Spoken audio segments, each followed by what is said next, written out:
ඒ අඟුලිමාල තෙරුන් එච්චර අවංක වුණේ අවංක ශාස්ත්‍රුන් වහන්සේ මුණ ගැහිච්ච නිසා. අපේ බුදුරජාණන් වහන්සේ එදා 20 අසංකේය කල්ප ලක්ෂයකට කලින් මවුන් කරටගෙන යෝම් පුතා සයුරේ පීනෙව්වේ බොරුවටද ඇත්තටද? බොරුවටද ඇත්තටද? ඇත්තට. මායාවට නෙවෙයි. නැවේ හිටපු ඔක්කොම ඉවරයි මොහොතේ. අම්මා කරට අරන් තනියෙන් පීනන්න ඕන. කවුරු දන්නවද කාටද පේනවද? අය අර වයසක උන්ද පිටින් ඇදලා විසික කරන්න පුළුවන් නේ. මම ගත්තනම් අම්මා බේරනවා. ඒක බොරුවක් නෙවෙයි. බ්‍රහ්ම රාජ දුටුවා කියනවා 7 දිනක් එකම අරමුණකින් යන එකම වගකීමක් දරන මොහු බුදු වෙන්න සුදුසුයි කියලා.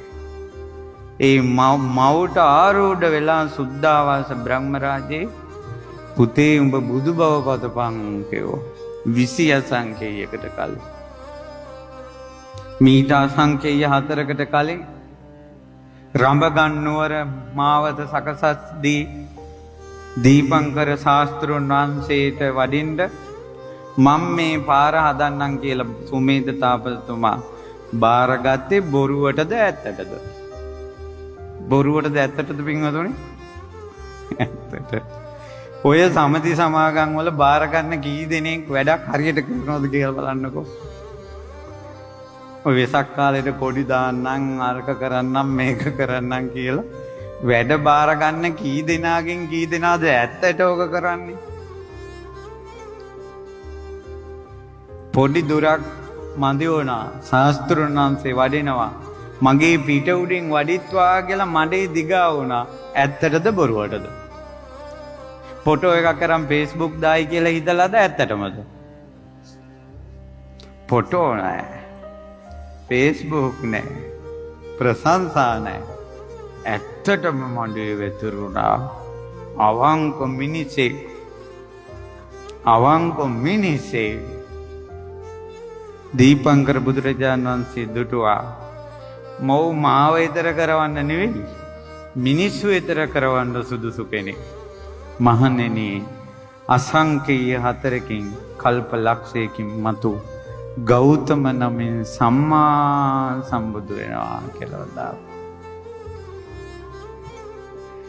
එතනින් පස්සේ ආපු සංසාරේ පිරූ පාරමිතා පිංගතුනේ අවංකකම සත්‍ය බොරුවක් නැති බව කොච්චරද කියනවනම් කෙලවරක් නැති භවයේ දිගේට මේ කියන්නේ අසංකේය 4ම කල්ප ලක්ෂයම එන්න තියෙන්නේ නිරය මැදින් නම් බුද්ධත්වයට පත් වෙන්න තියෙන්නේ අසංකේය 4කුත් කල්ප ලක්ෂයක්ම නිරේම ඉන්න නම් තියෙන්නේ. බාර ගන්න කැමැති කියනවා. එක මොහොතක එක තප්පරයකවත් හිත වෙනස් වෙන්නේ නැහැ කියලා. මට සසරින් එතර වෙන්න ඕන කියන්නේ.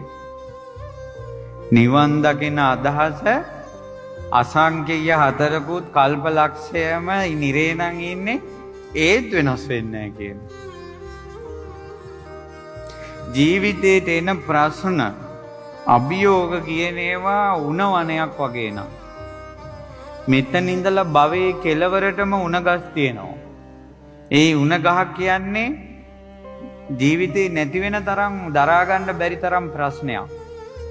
මේ මෙතන ඉඳලා භවයේ කෙලවරටම මේ උණ ගස් සිඳ සිඳ වුණත් ඒ ප්‍රශ්න වලට මෝන දිදී වුණත් එකම තැනකවත් මට බුදු වෙන්න බෑ, ඊතර වෙන්න බෑ, ඒක ඕනේ නෑ කියලා හිතෙන්නෙම නෑ කියලා. මෙතන ඉඳලා භවයේ කෙලවරටම උල් උඩින් යන්න දෙන්නේ කියන්නකො නිවන් දකින්න. මේම උල් උඩ අඩිය දිතේ යනවා කියනවා. එක උලක් උඩ දිවත් දැන් ඇති කියලා හිතෙන්නේ නැහැ කියලා. අවංකවම නිවන සොයාගෙන ආපු ගමන. අවංකවම නිවන සොයාගෙන ආපු ගමන. ඒ නිසා කෙනෙක් S2 ඉල්ලද්දී S2 ගලවලා දෙනවා. සේවකයෝ කියනවා දෙන්න එපා කියලා. එකම එක දෙයයි කියන හිතට හිතෙන්නේ මං මේක නොදී නිවන් දකින්නේ කොහොමද? ඒ වඳුරම බේරගත්ත මිනිසයා ගලෙන් ඔළුවට ගහලා ඔළුව කුඩු කරන්න.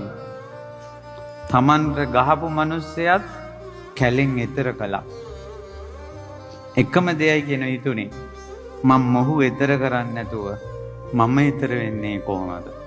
ඒ නිසා දරුවන් දන් දෙද්දී ඇස් දෙක වගේ ඒ දරුවෝ තමන්ට ප්‍රියමනාප වෙද්දී බිරිඳ ප්‍රියමනාපයි දරුවෝ ප්‍රියමනාපයි ඇතා ප්‍රියමනාපයි ඒ ප්‍රියමනාප සියලු දේම අත්හරින්න නැතුව මන් නිවන් දකින්නේ කොහොමද කියලා හිතුණා කියලා. එතකොට නිවන් දකිනවා කියන අදහස බොරුවක් නෙවෙයි. අවංක එකක්, සත්‍ය එකක්.